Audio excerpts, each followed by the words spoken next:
Joining us now on the phone is Cowboys corner Orlando Scandrick. Orlando is currently rehabbing from the knee injury he suffered late in training camp. Since 2013, he's led all Dallas defensive backs in interceptions and sacks. Orlando, thank you so much for joining us. Man, thanks for having me. I'm sorry I couldn't be there with you guys today in person, in the flesh. It's okay. What happened? What happened? What's the deal? Just rehabbing. I'm just trying to, do whatever I can to recover and regain the form that I was in before I got injured. All right, understood. I guess that's a little more important. But let's get into it. So your boys lost last week at home to the Falcons. Julio Jones had only 3 catches in the first half, and then he went off in the second with 9 catches for 137 yards, 2 TDs. Orlando, what happened to your Cowboys defense last Sunday?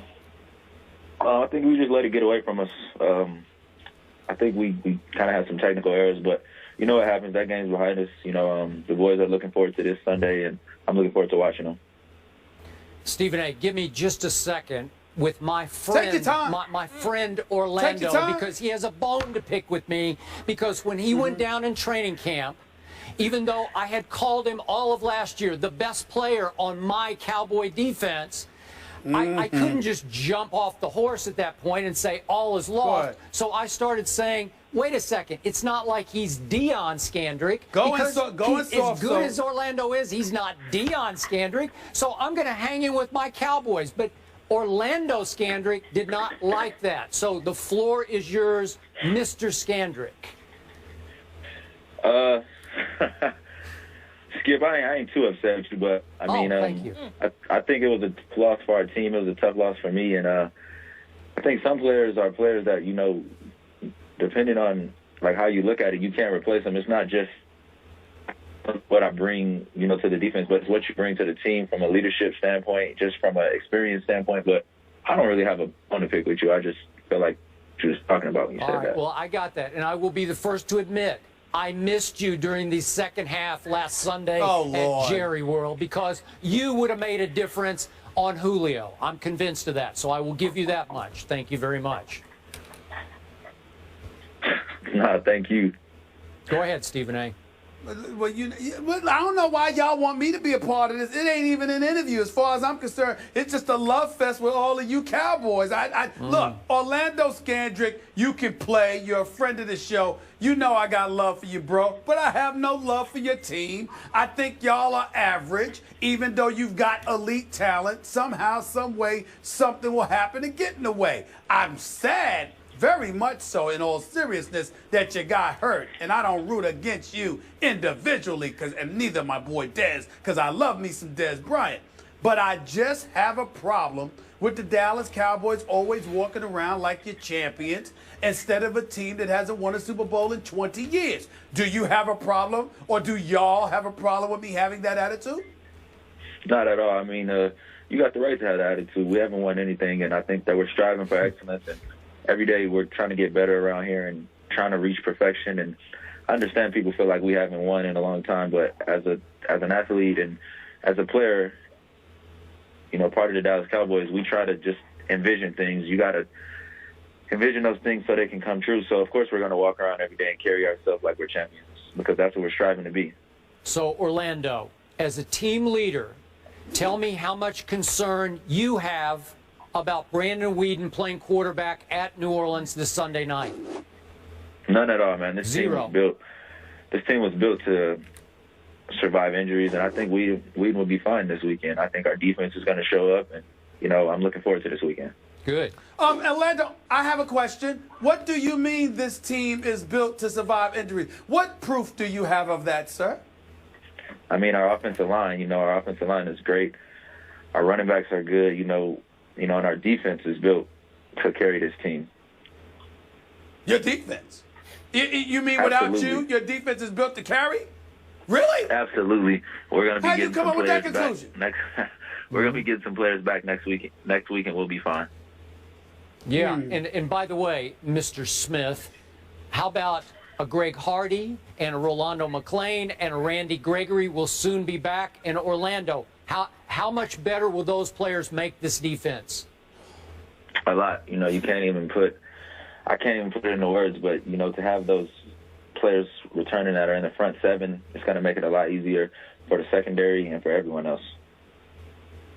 How much do you feel you guys owe the fan base of the Dallas Cowboys, considering that you are America's team, unquestionably the most popular franchise in all of the NFL, yet it has been so long since the championship has come to Big D during the football season? I mean,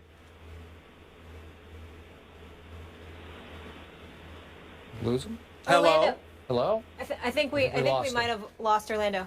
Yeah, I'm not surprised. That was a very balanced interview. We had the hater and the lover. I really enjoyed it. I like Orlando. I like a lot of guys on the Cowboys. It's just that the uniform, the star, and the helmet, and at midfield, and more importantly, the pathetic Cowboy Nation. It makes me sick to my stomach walking around like they've won something, for crying out loud, sullying the mantra and the legacy of this great nation of ours, who's known for being a winner, but somehow the Cowboys are America's team without a championship in the last 20 years. Makes me sick to my stomach. That's right, I said it. Okay, but it was nice for Orlando to come on the show. Right now. I got nothing but love for Orlando. Yeah. And my man Dez, I ain't talking about you, Dez. I ain't talking about you. You know what? How's Joseph Randall doing, by the way?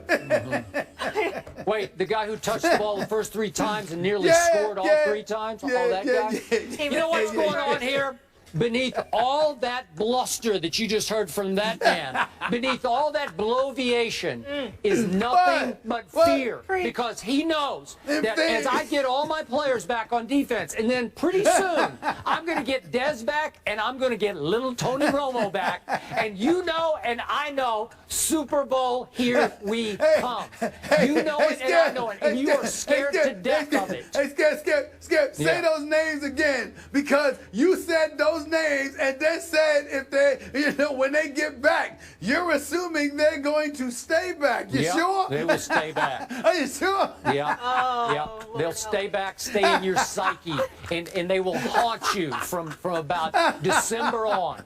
Well, I can't wait. Forget Psycho time. I just saw a little Psycho skip come out. We gotta go to break. Orlando, seriously, I hope they're around. I hope they're around. Orlando, thank you for joining us. We wish you a speedy recovery as well. Orlando, not Deion Scandrick. There's a hurricane. He's out of control today. Yes, he is. Headed towards the East Coast this weekend. But as of right now, Philly and Washington are still scheduled to play Sunday. We'll discuss that after the break. Stephen A.'s having a good old time.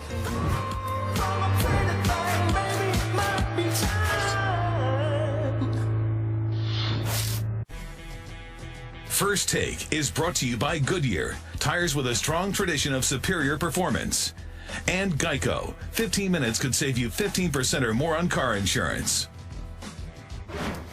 Get up for College Game Day, built by the Home Depot, Saturday morning live from Clemson, South Carolina. It all starts at 9 Eastern on ESPN and on Watch ESPN. This will be the second all-time meeting between 5-time MVP Peyton Manning and 2012 MVP Adrian Peterson. Manning's Colts defeated Peterson's Vikings 18-15 in Week 2 of 2008. Manning threw for 311 yards and a touchdown, while Peterson had 29 rushes. Wow, that's a lot, for 160 yards. In the past 7 seasons, these two have taken home 4 NFL MVP honors, despite each of them missing most or all of one season. Very, very impressive. Stephen A., who wins this weekend, Peterson or Manning?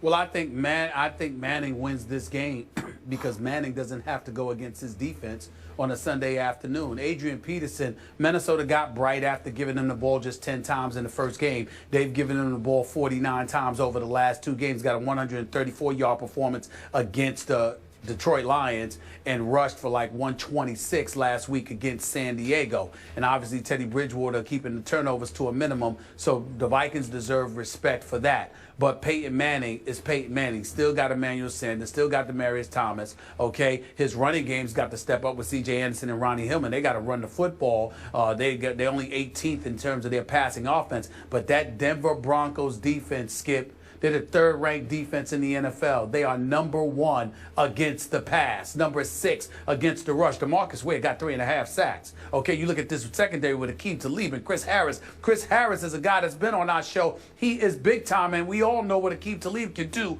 when healthy. His durability is always a question mark. His ability is never a question. You combine that with the rest of the defense, the way Von Miller is going after the quarterback, DeMarcus Ware is going after the quarterback, the way they're playing as a unit. I don't see Adrian Peterson being able to do what he's done the last 2 weeks against this defense, but I see Peyton Manning being able to do that against the offense. Completely for agree. his offense against Minnesota defense. I'm all Denver in this game, and Adrian Peterson will not go for 134 or 126 against this defense in that city. And I'm still in awe of all this Peyton is done talk. Peyton has lost it. He's lost his fastball. He never had a fastball, and he's still Peyton. He doesn't even have a run game now, and he's playing at an extremely high level. I like him against Adrian Peterson in this game. I like him in the mile high, too. And I think the run game gets going, just like Justin Forsett did. You love that. You love when I sign up with you. It means good things for Skip Bayless. Not really, but Stephen A., enjoy the weekend. Good to see you. Skip, you too. See y'all on Monday. Have a fantastic weekend. Be safe.